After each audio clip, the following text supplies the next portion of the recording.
Welcome to MAC Bleu, the cutting-edge podcast for the nation's builders, merging the realms of construction with exciting advancements in technology. Join us on a thrilling journey where we delve into the dynamic world of blockchain, AI, the Metaverse, virtual and augmented reality, and their transformative impact on the industry. Our engaging discussions span a wide spectrum, covering not only construction, economic development, supply chain, and market segments, but also exploring the vibrant tapestry of diversity within the construction landscape. We shed light on the intersection of local politics and its profound influence on the construction sector, while championing the remarkable contributions of women and minorities in construction. For all things MAC Bleu, head to www.macandblue.com, and don't forget to subscribe on YouTube. I'm your host, JJ Levinsky. Now let's get into it. Hi, everyone. Welcome to another episode of MAC Bleu. I'm your host, JJ Levinsky, president and co-founder of Blue Wave. Today, I'm lucky enough, through a referral from Christina Spicer. Thank you, Christina, and the Girl Scouts. We have Jordan Simone here. Welcome, Jordan. So just a little background. He is a former ASU collegiate football player, also played with the Seattle Seahawks. By the way, I was rubbing him on the, before we got on here, that my Packers beat him last night. So whenever this airs, you can figure out the time delay. But we did it all in jest anyway. So yes, he's been in the NFL, the NCAA, and then right now he's currently a commercial insurance broker with the Freestone Insurance Group. And pretty popular. I kind of spot on you a little bit. Pretty popular in the Arizona market, so you know what's going on. So welcome, man. First of all, it's a pleasure to be here, and thanks to Christina for connecting us. But I always love coming on a podcast, and who doesn't like talking about themselves? You know, that's what this is all about. So as we try to, in any podcast, it's a little bit of both things. It's the personal background, and then how that effectuates into something work related, typically, and how back to how when we're doing the MAC Bleu is. Kind of the building the future, pay it forward, how it's all interconnected, especially in our networking. So we'll just kind of let this play out and let our conversation dictate it. But let's go back, because everyone always wants to know, well, what's Jordan's deal? Like, why is he sitting here? So let's start with the whole football thing. You're originally from the Pacific Northwest. Correct. And I'll let you just kind of take it from there. Yeah, born and raised Seattle, Washington. My dad, coincidentally, actually played football at Arizona State back in the 80s. Really? Yeah, when they had a good run. They won the Rose Bowl in 87. He had graduated the year before that, but I mean, he constantly reminds me about how good that football team was. So pictures of me, like father's son. Yeah, exactly. Pictures of me in ASU gear, but football family. My brother was a very highly recruited player out of the state of Washington. He was the number one ranked recruit in the state his senior year. He was a stud receiver. Where'd he go? He ended up going to Washington State. Oh, cool. He had offers to go almost everywhere in the Pac-12 besides, and the Pac-10 at that time, besides like Arizona State and Arizona and USC. So what quarterback did he play with then? He had a couple. He had Jeff Toole, who was there. He had Connor Halliday, who was there for a little bit, and they were terrible. Okay. Washington State was terrible. And so fast forward, I mean, he had a decent career there, but battled the injury bug. And so I'm 2 years younger than him. So he was the man in high school, and you had shit on. Oh God. Yeah. So I had high expectations, right? So your brother was so good, but, I really didn't get any offers out of high school. I don't know, whatever. I was all state in offense and defense. Wow. I played both ways. We had a really good football team. We made it to the state championship, lost unfortunately, but, for whatever reason, I never got a scholarship offer. I had like a partial scholarship offer to go play at Eastern Washington, just a little small school. Isn't that where Cooper? Exactly. Right? Yeah. Yeah. So him and I would have played together, which would have been sick. But anyways, fast forward, I have an opportunity to walk on at the University of Washington, where I have a ton of friends going to play school there, because we had 3 guys on our team that all had scholarship offers there. Wow. And then I had my brother and all his group of buddies at Washington State with a coach named Chris Ball that was the defensive coordinator there, saying like, hey, we don't have a scholarship for you, but we want you to walk on. This was at Pullman. This is at Washington State. And I was like, I know I can play at this level. I'm better than my brother. At least that's how I always looked at it, and everything. Hey, brother, if you're listening. Yeah, which he will. Yeah, him and I just naturally so competitive our whole life. Even to this day, I'm going to go home for Christmas, next week, and we will play basketball, and it'll be like, like the biggest rivalry of all time. I mean, it's like down to the wire, and I will always tell everybody that I beat him even when I lose. Anyways. Get that neck fast. Yeah, exactly. So, ended up walking on at Washington State. Started as a freshman on all the special teams, like walk on. I was one of our 2 freshmen to play that year, and had a good year. Coaches are like, hey, you're special teams player of the year. You're going to get a scholarship. And we had like 2 or 3 wins that year. We were so bad. They all got fired like a week before I was supposed Sounds to. Sounds like Rudy all over again. Yeah. So I go, let's see. I ended up, staying Mike Leach, and this whole crew comes in, which Mike Leach is a very strange guy. I remember our first team meeting. We got new coach, everyone's excited. Our quarterback and receivers are all excited because Mike Leach puts up crazy numbers on offense. And he came in to this meeting and talked about big gulps and 7-Eleven for legitimately like 30 minutes. He was like, if you guys don't want to be here, and I know the guy that invented big gulps at 7-Eleven. I can get you a job at 7-Eleven. You guys, you got a big gulp, and just started going to this whole deal. You guys are like legitimately 30 minutes. And I'm like, what is going on? But anyways, offensive players loved playing for him, and, rest in peace. Obviously he passed away, which is terrible, but I know a ton of guys that loved him. I didn't get along with the D coordinator that came in, the new one. Butted heads, long story. Didn't like the guy. I mean, I remember doing up downs in the snow, like 500 up downs in the snow, which wasn't the problem. It was other things, but that coach ended up getting fired a year later. But I left. I had removed myself from football. Probably one of the more low points of my career, like my Were you career. a sophomore then, technically? I was, I was Or a sophomore. you didn't redshirt. No, I didn't redshirt. So I was a sophomore and super bummed. Ended up quitting football because I was like, maybe this isn't for me. Low point. And then I just was a student for the semester, basically. So for that, I watched that whole semester of fall football, and I watched my brother, they won the Apple Cup against Washington when they were still really bad. But he had a couple great catches. So really cool to witness that. And then Chris Ball, who was the defense coordinator there, got hired as a safeties coach at Arizona State. So I ended up reaching out to him. I went down to the ASU game when Washington State played here to watch my brother, and came with some family. We had some friends out here, and I visited Tempe from Pullman and was like, oh my gosh, Sign me up. They're having pool parties here, and it's November. Yeah. It was unbelievable. So pretty easy decision to walk on again. So I walked on Arizona State. Oh, so you had to do walk on. I walked on twice. Scholarship. No, because I didn't have enough, Coach Ball probably didn't have enough pull to go like, hey, this kid deserved a scholarship. And I don't know that he ever thought I would pan out the way it did, but I ended up walking on. I had a red shirt as a walk-on transfer, which nowadays you can just transfer whenever you want and not take any time off. Yeah. Oh my God, it's so different.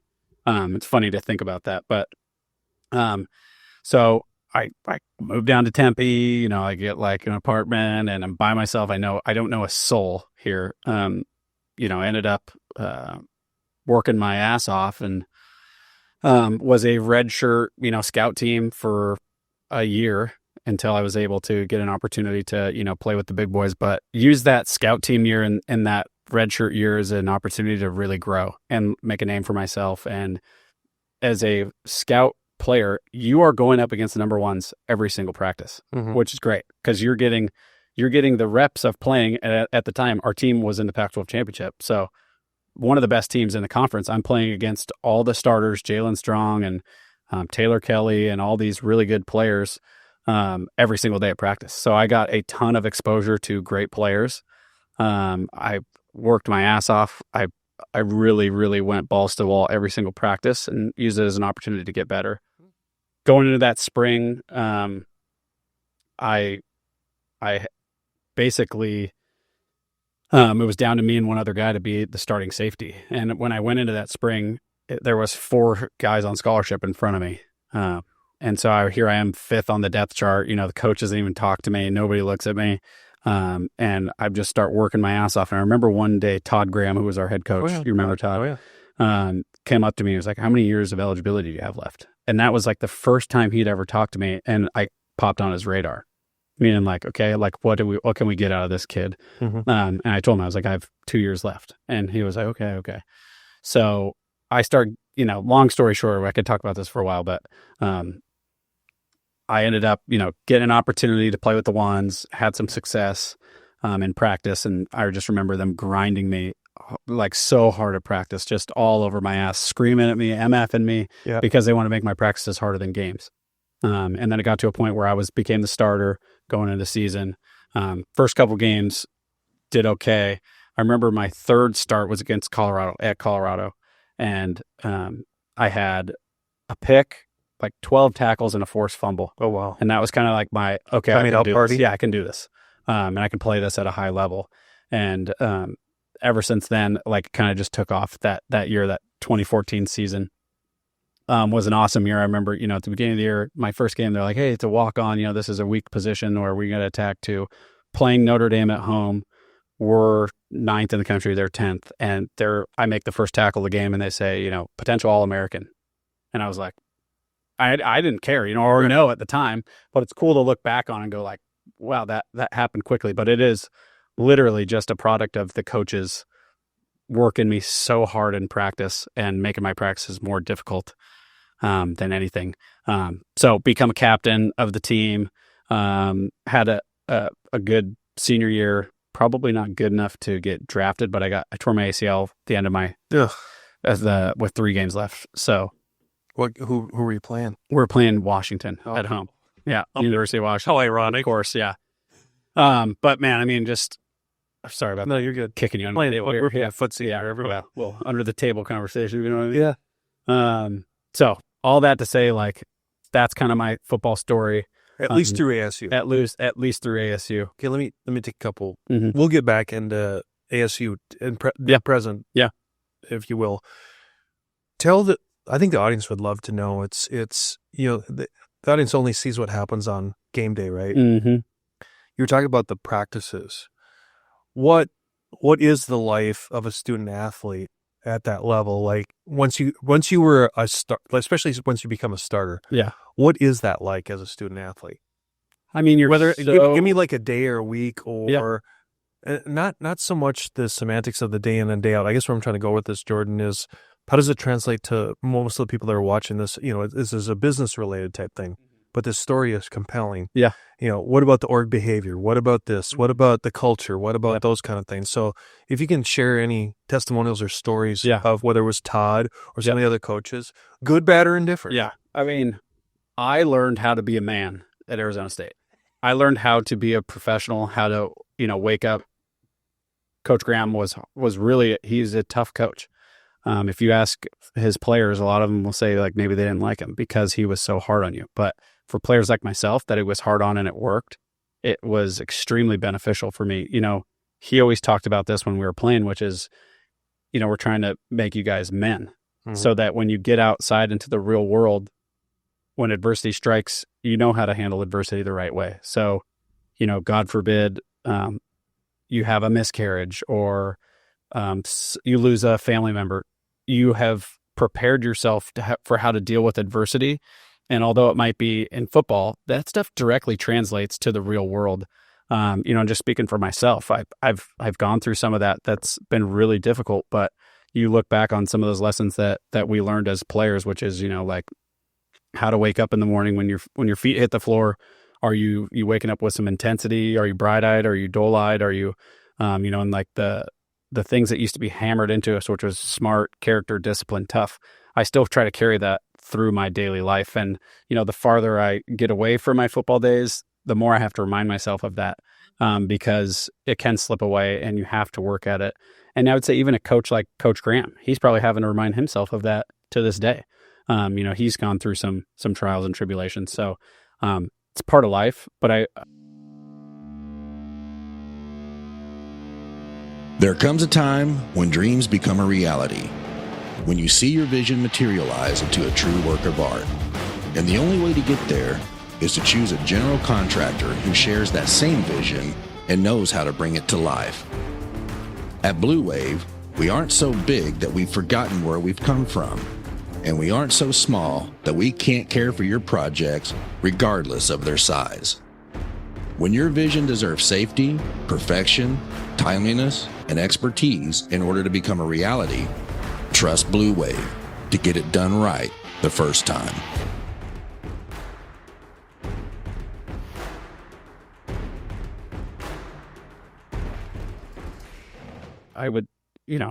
I got a lot of injuries and we can go through that, but I wouldn't trade it for anything in the world because it's led me to right where I am on the MAC Bleu podcast. Ooh, good plug. What Go into the student part of the student athlete. Yeah. Was it tough to manage school? For sure. Yeah, I think it's tough, especially your first couple years. Your first 2 years of freshman, sophomore. When you see these guys have success as freshmen or a sophomore, it blows me away because they're learning so much. They're living on their own. They're at school. They're a whole new program, whole new state sometimes, away from family. It can be a lot to manage, which is why it's critical that the universities support the student athletes and help them find kind of their the way to navigate that. Do they assign like a mentor protege type stuff, or is it just the tutoring that you hear about, or more? So there's all of the above. It's there's a full suite of people that all have their hands on you. So you got like the people that are helping on the school side of things, making sure you're on top of your stuff, especially if you're like a highly recruited player. They want to make sure that you're on top of your grades, on top of your schedule. But then you have like player coach rep, like I don't even know what you'd call like a development rep. And currently that guy is DJ Foster for ASU right now, who's one of my former roommates, one of my best buddies to this day.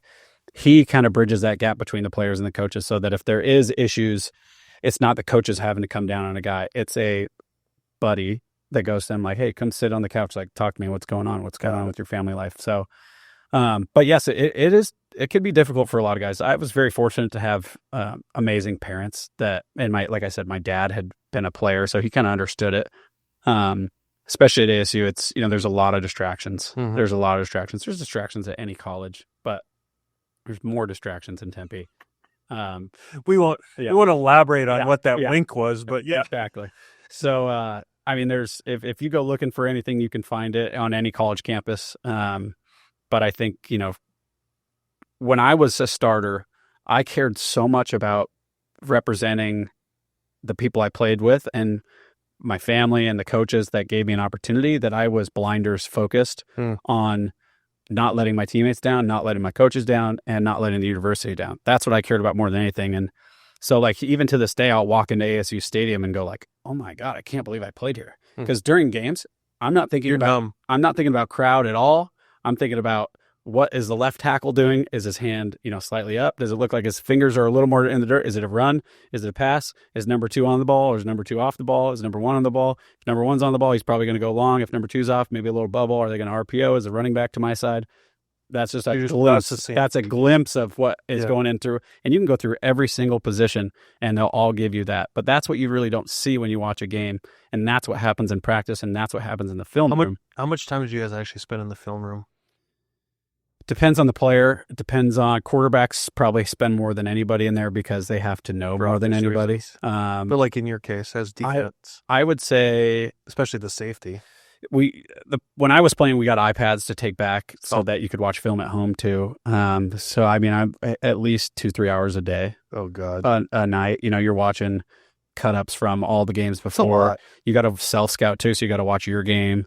And the coaches will break down the game that so like you have a Saturday game, Sunday you come in, do a little workout, then you have film where you watch the game, kind of critique and grade. So yeah, it's so much more than people realize as fans, that it's daunting almost, even for me, like looking back at it now. Like, I don't want to be a coach because I mean, it's so much time away from family and it's a life job. It's not, you're not, I remember Coach Ball, my coach, who's gave me an opportunity I love to death to this day, said, if you want to be a coach, you're going to spend more time raising other people's kids than your own. And ever since I heard that, I grew up in a house where my dad coached us and everything, like, so there all the time. I'm like, that's what I want to give my kids. Not that it doesn't work, like you can crush it as a coach. Look at what Kenny Dillingham's doing. It's a grind. And not that things outside of that aren't a grind. I just like to pick my grind. Let's jump around now. We'll come back to ASU in a bit, but I have one question before we go to the Seattle situation. Yeah. Did you finish simultaneously with college or with football and your studies, or did you have to stick around? I finished before I graduated. I graduated before I finished playing. Way to go, Idaho. Yeah, it was good. Overachiever. That redshirt year helps, obviously, so you get an extra year to like figure it out. But I had graduated in 2014, spring of 2014. So my 2015 senior year, I was kind of just free, taking some weird classes and just because You didn't formally go to grad school or anything? No. Okay. No. But I had teammates that did. Looking back on it, so I graduated with a degree in criminal justice. Looking back on it, I mean, I should have done a business or probably just got a business degree. But I was like, when you're that young, it's so hard to. You can't. And I'm just thinking about football, right? Yeah. I mean, at that age, I'm just like, football is the only thing that matters to me.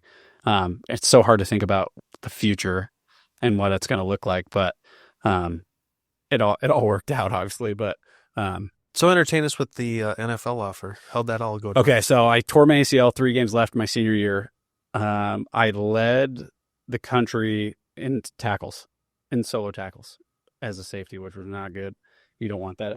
Where was your linebacker core? I know. Well, we blitzed. Sorry, guys, if you're friends with him, but he blitzed. Game up next time. There was so much blitzing, and I played so close to the line of scrimmage that I think it worked out as me being like another linebacker, basically.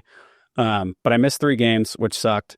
I had a couple teams call me after the season and go like, "Hey, like we like you, but you got to get healthy." And so I'm like, done. I'll get healthy. I'll give myself another chance, and I'm rehabbing.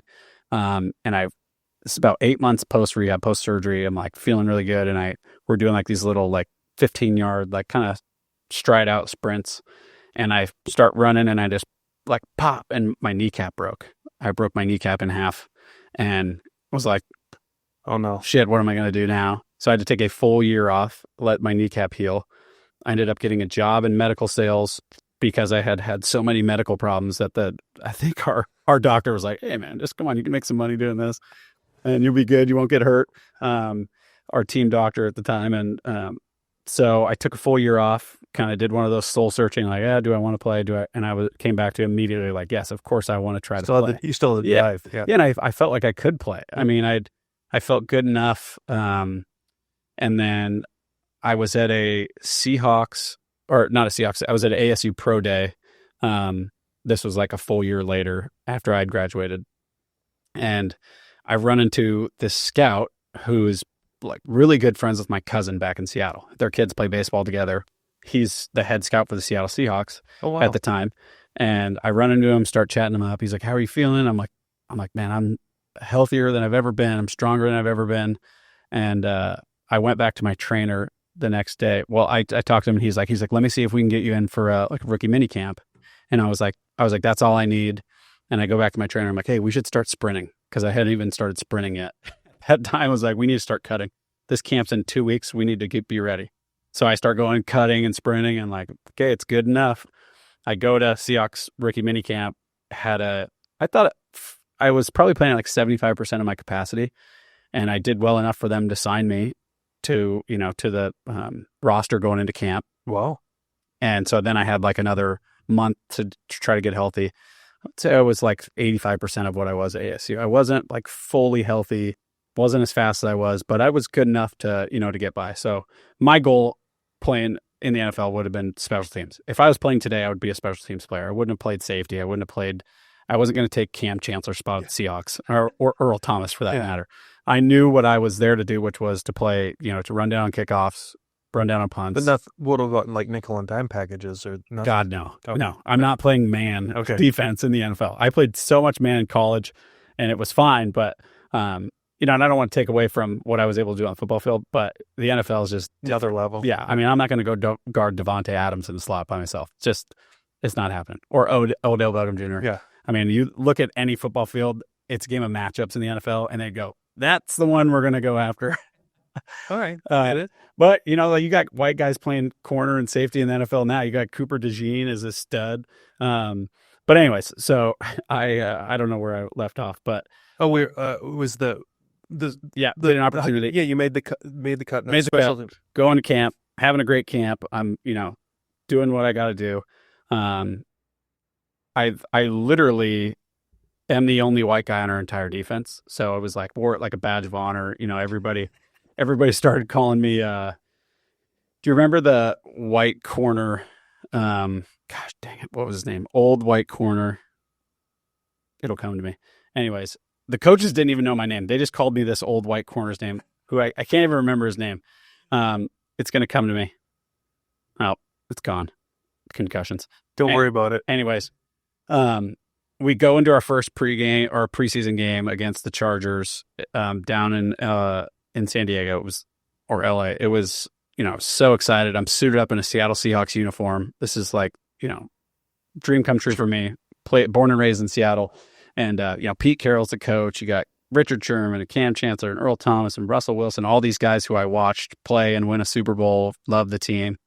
And I remember I used to meet with a special teams coach for the Seahawks every single day after practice because I'm like, I need to find a way to like get a leg up on the competition. So I'm going to go, brown nose the coaches as much as I can to try to get them to like me, to just maybe they give me an extra chance, more than somebody else.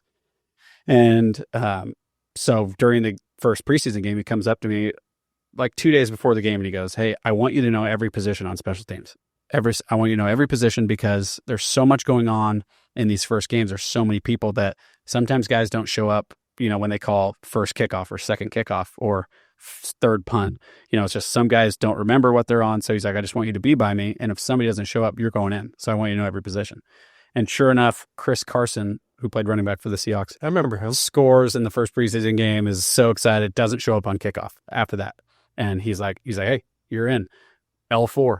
So I'm like, fuck yeah, let's go. I'm going to run down on kickoff. And I'm like, so hyped, right? I'm, like it's all lit up to this. And I run through the end zone. I was like the first one through the end zone. And, there was like a fair catch or, just touchback. And then Chris Carson scores again, like a couple, series later. And he's like, "Hey, you're back. Go in again." And Pete Carroll, I was like lined up like this, our sideline's back behind me. And Pete Carroll's like, "Hey, Simone, fly down the field and hit the shit out of somebody." And I'm like, I look behind me and it was Pete, Richard, Cam, and Earl, like all standing there like, "Let's go, go, go. Come on, you got this." And I'm like, at that moment, I was like, this is the fucking coolest thing I've ever done. Yeah. And I run down, the kick is right on my line and guy catches the ball. I'm probably 5 yards from him and I go to cut to plant to go tackle him and my whole knee blows out. Oh, as soon as I plant, boom, I tuck and roll. Same knee? My other knee. Oh, but that's even a worse story. Yeah. So my other knee blows out and, like go from like, oh, about to make a tackle to like, it's over just like that. Oh. So got hurt, but unbelievable experience, just being in camp with the Seahawks and this kid that grew up 15 minutes from where they practiced. Wow. That had no scholarship offers to running down on a kickoff with the Seahawks and getting headbutt by Cam Chancellor pregame. It's like all stuff that I'll just cherish. And even to this day, like I feel like I made an impact enough to where they still, like Richard Sherman shouted me out on Undisputed like 3 months ago. Oh, wow. Randomly talking about Cooper DeJean and these like, he's like, Pete Carroll used to bring a white safety in talking about me. I didn't say it was for good reason, but him. But no, just all that experience and all that adversity has given me opportunity to have kind of an interesting story, right? And obviously given me so many life lessons and things that I am extremely grateful for. So that's kind of my football journey. But just really just a try hard walk on. So same story, Jordan. Mm-hmm. Explain to the audience the true difference between, other than speed mm-hmm. and just athleticism, between the college game and the NFL. How were you humbled? I would say it's all between the ears. I mean, it's really, yeah. I mean, there's like a guy like Bobby Wagner, who is obviously a big dude. He's fast, but he wasn't a high draft pick. I think he was fifth round out of Utah State. Right. Those guys, and Richard Sherman played receiver in college. It's like these guys are all smarter than they are anything else. And I think to play in the NFL at a high level, you have to be so much smarter than anything. And that was always the reason I felt like I played well in college, is because you had a cerebral presence, right? Yeah, it's because, maybe I wasn't the fastest guy, maybe I wasn't the strongest guy, but I knew how to read things. And our coach used to always say a 4.3 running the wrong way is slow. And it's very true. I mean, if you have a guy that's fast as shit but doesn't know what he's doing, he's got no chance. Yeah. Versus my first step going the right way. Yeah. And it's not perfect all the time, but if I can read something before it happens, I'm way faster than anybody else on the field. Mm-hmm. So, I mean, it's just, the NFL is it's fast, it's strong, it's physical, coupled with everybody is efficient with their movement. If you're not efficient with your movement or your hand jamming a receiver, touchdown. It's just like if you mess up a little bit, touchdown. That's how it is in the NFL. I mean, if you don't plug your jab into your situation from the injury bug, it's an endurance game too, right? Oh yeah, that's also huge. I mean, everybody can play at that level. Anybody that's on an NFL roster can play. Who can stay healthy the longest is a huge deal. I mean, there's a lot of great players in the NFL that never really became anything because they just couldn't stay healthy.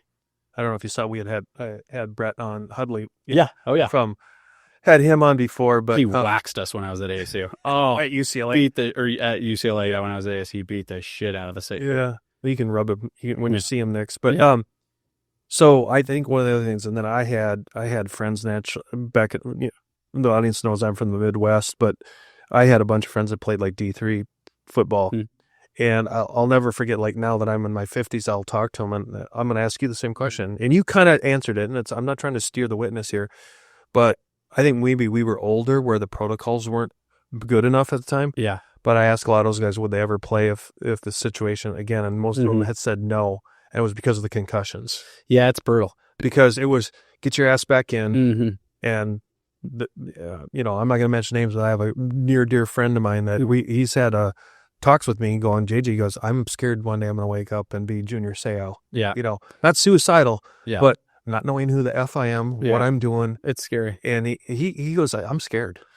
It is scary. Football is such a brutal sport. Yeah. I mean, I could go top down, give you a laundry list of shit that I've got. I mean, 2 surgeries. I'm both knees, collarbone. My right shoulder probably has to have surgery. I've had 7 or 8 concussions.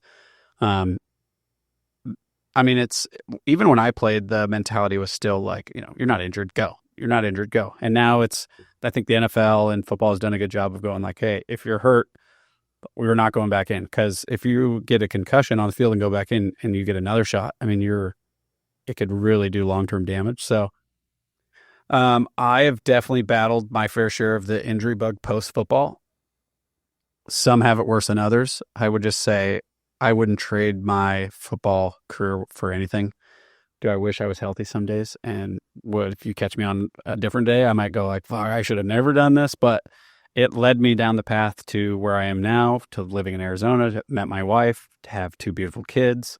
I have a community here of people. And so I wouldn't trade it for anything. It's just a freaking brutal sport, man. And like what we put our bodies through is brutal. It's no different than the mental game, right? Either. Yeah. Everyone has mental scars. Are you? Oh yeah. Are you on the journey to a betterment, or are you going to sit there and lament on what you shoulda, coulda, woulda? 100%. Right. And that's my biggest thing. If I talk to anybody that has injuries, you have to have hope that you're on the journey to get better. Yeah. And like whether it's my knee bugging me one day, like I know things I can do to get better. I know things I can do to help relax. I told you when I got here, I tweaked my neck in the shower trying to get water out of my ear. These are just some human folks. These human things that you deal with. So I've got the neck injuries. I've got permanent nerve damage down my right arm. It's like, it is what it is. Kind of comes with the territory. And it's people that are listening to this are like, this guy's freaking stupid. Why would that be worth it? But it really is, because it's kind of my image now. Yeah. It's like kind of who I am. So I'm just looking at the clock. Keep steering the witness here. Okay, so let's go to adult life, which is what you're in now. Yeah. What? There comes a time when dreams become a reality, when you see your vision materialize into a true work of art. And the only way to get there is to choose a general contractor who shares that same vision and knows how to bring it to life.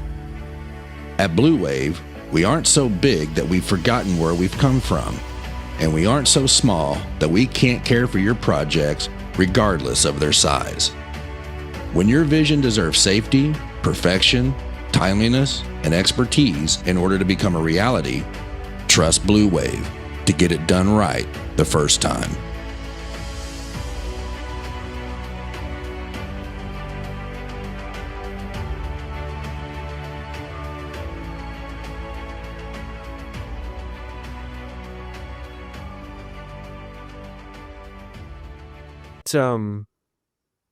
Post NFL, what was the transition like, and how'd you get into?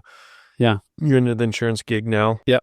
But just again, the audience, I'm sure they'd love to know, like, okay, what was the transition like to come out of where football is the number one focus to, oh, now I'm back in society? Yeah. Was it easy for you? Was it a struggle? I would say it was easier for me than most because I had known football wasn't going to be a long-term thing for me forever. You know, like I never had anybody tell me like, you could play in the NFL. And I never thought to myself, maybe one day I'll play in the NFL.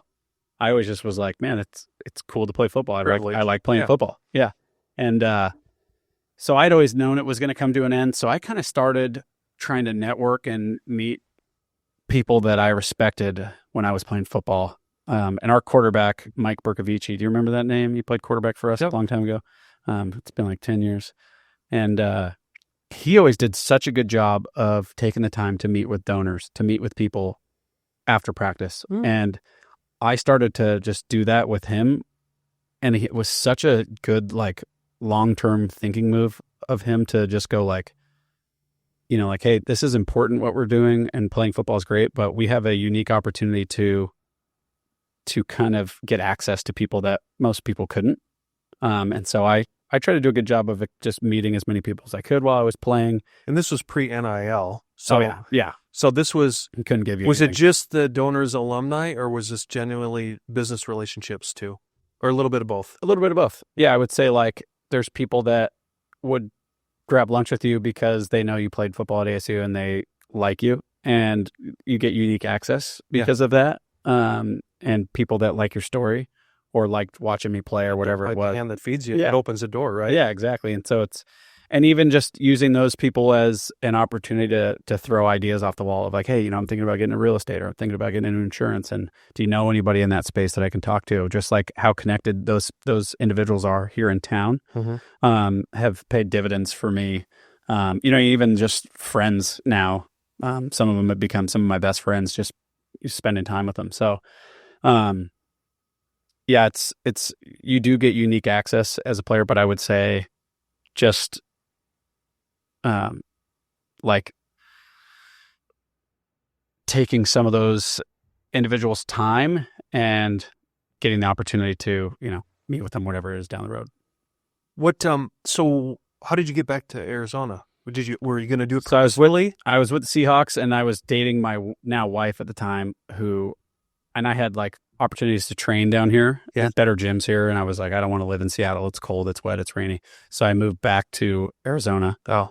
We moved in together, and then I just started training and then tried to find a job, and the rest was history. Exactly. As they say. Interesting. So that was what? How many years ago was that? That was 2018. I moved back down here. So you're 6 years into real life. Yeah. Plus or minus. Yeah. Did you go right into insurance right away, or did you dabble? No. So I got an opportunity to call some games for ASU's radio at that time, and it was so much fun. I was kind of figuring out what I want to do. I'd made a little bit of money just for my 1 year in the NFL on IR, which was nice to just go like, okay, I can figure out what I want to do. I don't need to jump back into medical sales. I can. So an opportunity came available to call some games for ASU's radio when Herm Edwards got hired, which I had a blast doing. Loved it. And then about my 4th year into calling games, I'd started working a medical sales job again. Just I had an opportunity that helped pay the bills, and a little additional income never hurts. Exactly. And I wasn't making money calling games for the radio. It was just, you know, they pay you to go basically do it, a couple $100. And I'd started to build a little bit of a following in a community just around like ASU. And I think people respected my opinion just because I had done it, but also I, you know, kind of had unique access into that building.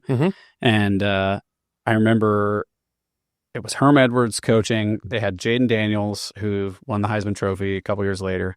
They had Brandon Ayuk, who's a star receiver for the Niners. They had Rashad White, who's starting running back for the Buccaneers now. Go through that lineup. They had incredible talent on that team. And I think they won 7 games, and they were averaging like 20 penalties a game and 3 turnovers and losing a game by 7. You know, like they were doing everything they can. And I'm like looking at this and I'm going, this is not a bad football team. They're bad. They're poorly coached. That's the problem. And I basically went on a podcast similar to this, and I said, they're not coached well. the players don't realize the disservice the coaches are doing to them because they have such a great team. Nobody's being coached hard. Everybody's getting a pat on the back if they fuck up at practice. And it's not the way that you win football games. And athletic director, Simone, you're fired. You're done. And then ASU fans, I think, kind of freaked out a little bit just because what I said wasn't terrible. It was really accurate. Mm-hmm. But the lesson there is, I was like a son to the program almost, and to hear me badmouth the coach, The and paternal order. Yeah. Yeah, I get it because I had access to it, and you just don't do that as a professional. But you call it like it is. I did call it like it is. The facts prove that, right? Yeah, and he got fired. They cheated, and then it led us to where we are now, which is right where we need to be with Kenny Dillingham and the Big 12 championship champions, Arizona State Sun Devils. Pretty cool. Yeah. I went to that game, the Big 12 championship in Dallas. Oh my God, it was so fun. Yeah. So it's funny. I work with alumni from both. Yeah. And so I had colleagues that were at Iowa State and the ASU. Oh yeah. And of course, having the same colors and all that same thing. Oh my gosh. I was texting them the whole game, and they're bantering back and forth, even though we worked together. So yeah. It was great. It was really fun. I mean, and the Iowa State fans were great too. I mean, it was a great atmosphere. But the similar colors deal, you're like, are they friendly or, but pretty awesome what Kenny has been able to do. So what, culturally, mm-hmm. Okay, so let's take the Herm Edwards experience. We're not here to bash Herm, but it is what it is, right? And because a lot of people, when we, again, in the context of culture and organizational behavior and relationships and how to get better and all those things, again, you're the son of the program, kind of that thing. What have you seen differently under Kenny and post-Herm that now has prompted ASU to get back in the game, apart from the talent of like a Cam or something like that? Talk around that. I mean, where to even begin? Kenny was a GA when I played at ASU in 2014, which was awesome. 2013, 2014. With the GA? Graduate assistant. Got it. So I knew. Yeah, he's a coach that's a student. He's there. He's a local boy. I mean, he's losing money doing that job. I mean, you don't get paid well. You're in school. You're doing all the scout team stuff. But I just remember Kenny having such a fiery personality that time. Just like you talk about a guy being bright-eyed or dull-eyed, that guy was on fire every day. So I'm not surprised to see where he is. I'm surprised how quickly it came for him in his journey. But I think the things that separate ASU right now, and I know a ton of those coaches on that staff, just one way or another. And the thing that separates them is that they all just believe that they can beat anybody. They are confident and they play hard as shit. They play so freaking hard every snap that it leads to good things. Mm. There's a drill that a defense does in practice called pursuit drill. It's basically like you line up as a defense and there's a fake toss out to the right and everybody has to run to a spot on, the field. And it's about getting there as quick as you can. They play like they're playing in pursuit defense, like their entire game. Yeah. Like the entire game, their hair is on fire trying to get to the football. And you can make mistakes like that, but if you make mistakes at 100%, good things start to happen. I mean, like if you are going to make a mistake, you make it at 100%. And if you don't, good things happen. You fly to the football, ball gets popped up, interception. You saw in the third quarter of that Big 12 championship game, if you fly to the football, good things happen. Ball comes out, there's a player, dives on it, and they finish. Scattaboo is obviously a dog. I mean, the guy is the most unbelievable player I've seen at ASU since I've been around the program. His game is unreal, and I think he should have gotten an invite to the ceremony. He went under recognized too, because what was he at Sacramento State or something like that? Yeah. Oh yeah. Yeah. He kind of a similar sort of whole life. Yeah. Whole life. Never. I think he had probably an offer to Sac State, but I mean, a steal for us. And I dare even say this on the podcast. I don't think, Texas's coaches will hear me say this. Maybe not. Steve? Yeah. Steve Sarkisian might be listening to this. Yeah. But Scattaboo can throw. He played quarterback for ASU like 3 games last year, and he has not thrown the ball one time this year. So fast forward this clip to him throwing a touchdown against Texas, and that'd be pretty damn cool. Yeah. Well, maybe delay this airing then. Yeah, no, I'm telling you, it's going to happen because he hasn't put it on tape. Anyways, he's a freak. And then the saving grace for that team has been the play of Levitt. week in and week out, he's gotten better and Yeah. found a way to take care of the football, not turn it over. And that has led to great things for them because they play hard and they don't turn the football over and good things happen. So have you gotten back into the ASU family formally? I would say Kenny and I are friends for sure. I don't go around much just because I'm busy and working and kids and stuff, but they welcome me with arms open. I mean, do you have any aspirations to get back involved? No. Okay. No. I mean, honestly, the only aspirations I would have is to maybe to have a podcast similar to this where I just talk about ASU football. Oh.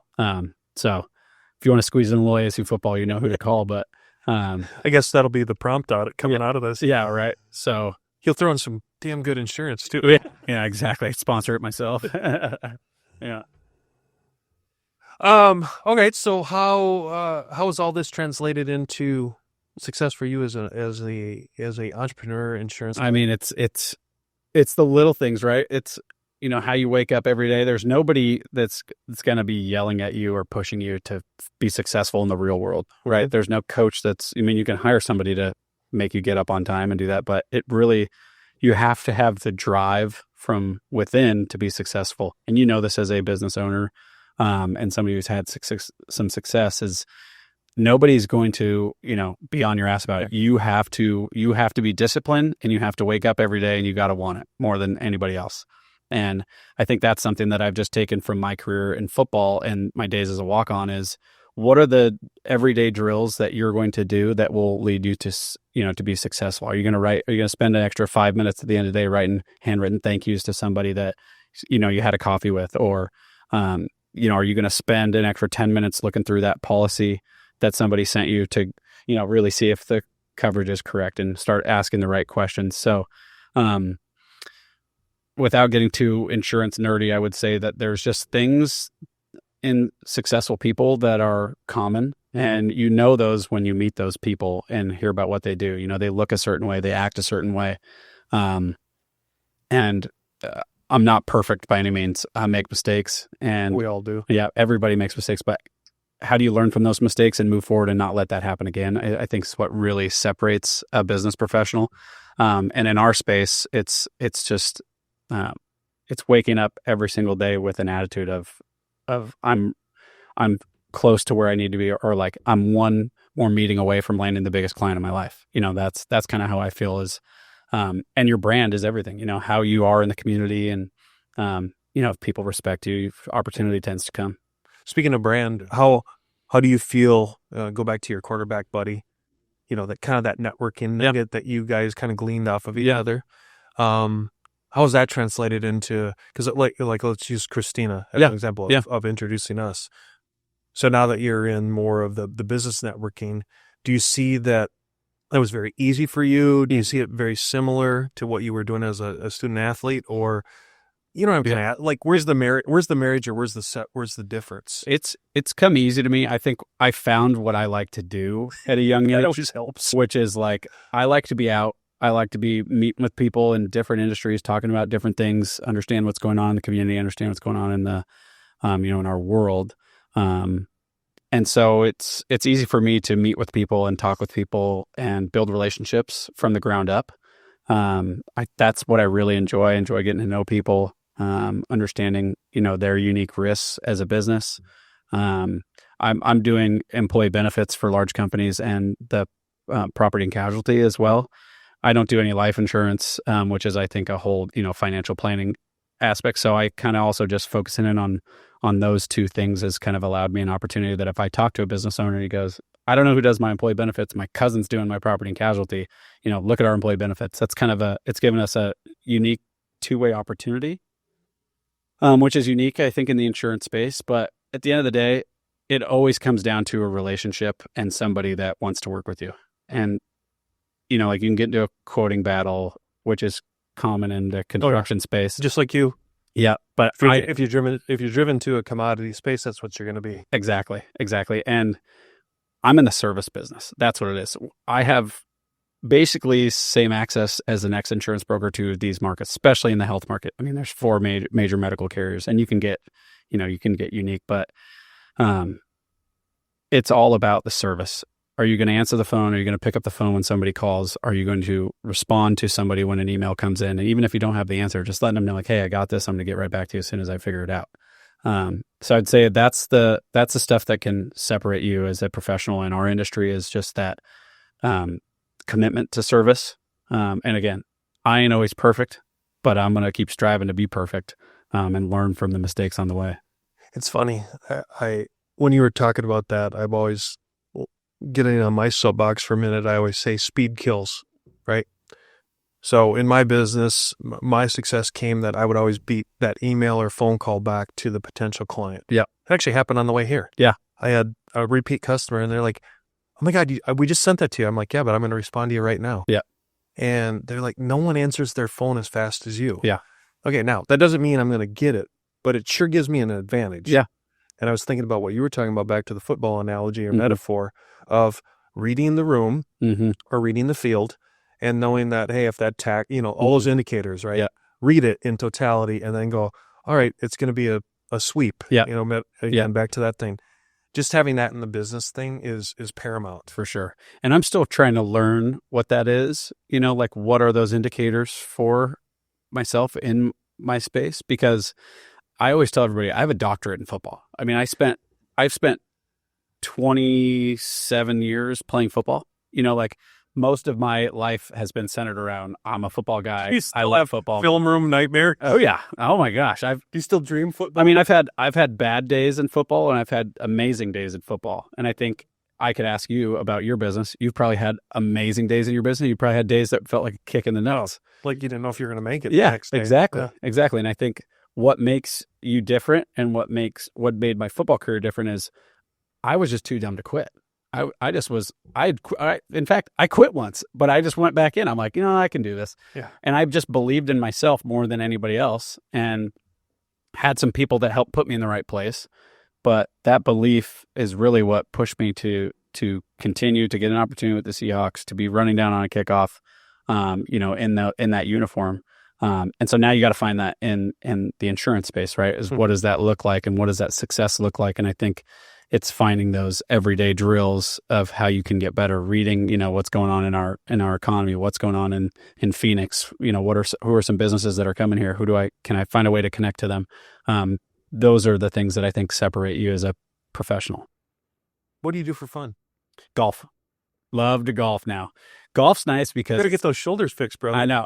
Trust me, I'm going to go to the chiropractor right after this. I'm going to be fixed. I'm going to be back on the golf course in no time. But no, I'd love to. You got to get that rotator cuff fixed. I love to compete.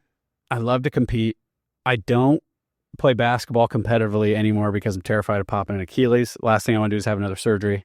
And I'd be the guy that would happen to just because I start going too hard. I like to play pickleball, but again, like you could move wrong one way. And I just know too many buddies pop a calf, blow a calf out. Not worth it. I think it's funny your generation talking about pickleball. I know, right? Once I look it's at blown up. Well, I look at I have one adult son and one that's still in high school. They play pickleball more than the geriatrics do in our neighborhood. I know. It's a great sport, but yeah, I love golf. I played a course here called Arizona Country Club. That's just down the street. Love it. Great group of buddies that all play, and you can get competitive in it. And it's a great sport because it's you versus you. It's and back to you. It's in between the ears. It's all between the ears. If you like putting or chipping, it's, if you believe you can make it, you got a good chance to make it. If you think you're going to blade a chip over, you're probably going to blade a chip over the green. Yeah. So no, love it. And love hanging with my wife and our two kids. We have a 4-month-old boy and a 2-year-old girl. So it's crazy all the time and it's going to get crazier, but love it. Wouldn't trade it for anything. So good for you. Yeah. All right, Jordan, what didn't I ask you that you'd love to let the audience know, either about you, work, or almost like a calling or something that you want to just share as a message? I mean, you got time, so. Yeah, I mean, gosh, it's a great question. I would just say if anybody wants to talk football with me, it can hit me up on Twitter. Ask me anything about ASU or college football in general. There was a time in my life that I thought that I was going to be a college football analyst and call football games on TV. That was kind of always my dream. But when I got fired on that deal. Call Herbie tomorrow. Church Street's going to. I met Herb Street. Herb Street was awesome. Lee Corso's got to retire eventually. I know. Well, you know who I love watching now is Pat McAfee. I think that dude is doing it right. His show, his daily show. Yeah. And then him. Okay, as a purist, let me ask you why. I think that ESPN, and this is my personal opinion, I think ESPN was crashing. I think that show was getting stagnant. I think it was getting old. And I think Pat McAfee's energy and his... who would have thought a punter? I know. Well, it's unbelievable. I mean, his show is awesome. He's got all of his boys that are on his show with him, and it's kind of it's podcast feel. It doesn't have the corporate studio level feel that ESPN is known to. And somebody that's great in what they do brings out the best in others. McAfee has brought out the best in that whole crew on game day, in my opinion. And Lee Corso's obviously getting old. He's a legend, but you bring in Saban, who's pretty dry, and he even will get Saban to start cracking jokes. And Herb Street seems like he's got this new, energy about him. Hey, he looked, I remember making a comment, was it last year, going, Herbie's looking a little overweight and a little, like he looked old. It was like he was aging fast. Yeah. I mean, he's probably one of my favorites in all of college football as far as as far as guys that talk about the game. And he's such a purist. Games. He's the best. Yeah. I love articulate. Yeah. When you listen to him, you want to engage more. Oh, you know what I mean? Yeah. 100%. And I've met him a couple times. Super nice guy. I mean, like he's exactly what you want him to be. Just really, really kind. Seems like the kind of guy you want as a neighbor. Yeah, you want to hang and talk football with that guy, which is the same vibe with McAfee, which is he just seems like he's the nicest guy in the real world. And I would think that he is, but his energy is also just incredible. So if they called you, would you do it? They called me to do what? Be an analyst. Yes, I would. Okay. I would, but nobody's going to call. Who knows? Which is I'm fine with. And Simone to the rescue. Man. Yeah. I mean, if there was an opportunity, I would probably take it, but it would have to be worth it because, you start having some success in whatever you're doing and it becomes less about the money and more about like, is this time away from my family worth it? And those are long weekends. I mean, you're traveling every weekend, and if I'm working during the week, I don't know, be a good problem to have. But so here's one, and if it's too personal, just tell me to screw off. Did your brother end up being successful too? You know what? He battled some injuries in college and coaching situations that I think were really tough on him. Yeah. He didn't play at the next level. He didn't get an opportunity to play the next level, and he didn't really want to. I think he was kind of burned out at the end of his senior year. How about as an adult though? Yeah, so he is taking over for my dad's business, which is called Western Tile and Marble. He's a stone tile marble subcontractor up in Seattle. You never told me you were one of us. I know. I didn't want you to treat me any different. But no, I grew up in that space. My grandfather started it, and that's cool. Yeah, had an opportunity to start working there as well, but I just don't want to live in Seattle. Not for me. I like living out here. And truthfully, I like carving kind of my own path. Yeah. It's kind of what I've done most. So is there any other family members in that business? My dad and my uncle currently own it. My brother is taking it over, and I think he's the only other family member that's in it right now. So, yeah, they're doing well. They do stuff all across the West Coast, and nice. I've had some success in Vegas and in the Seattle area for sure. But I'm sure you're familiar with that industry. It's a grind. No pun intended. Mm-hmm. Yeah. I was right. Yeah, I got it. Well, Jordan, I can't thank you enough for coming on, talking just smack. Yeah, of course. And, just like Christina paid it forward, hopefully when people watch this, it'll inspire them to, reach out to me, find some other good people that have good topics. But thank you for being a part of our community. Of course. It's kind of cool to have, like you said, I love this story. I know we talked a lot about football, but hopefully the audience saw the interweaving of all these other things that matter beyond football. For sure. And, but again, it's such a good metaphor for life. So appreciate you coming on. Thank you for having me. This has been great. You've been listening to the MAC Bleu Show, brought to you by Blue Wave General Contracting. Be sure to subscribe to the MAC Bleu podcast on your favorite podcast platform. Follow JJ Levinsky on LinkedIn and Instagram. Tune in every Monday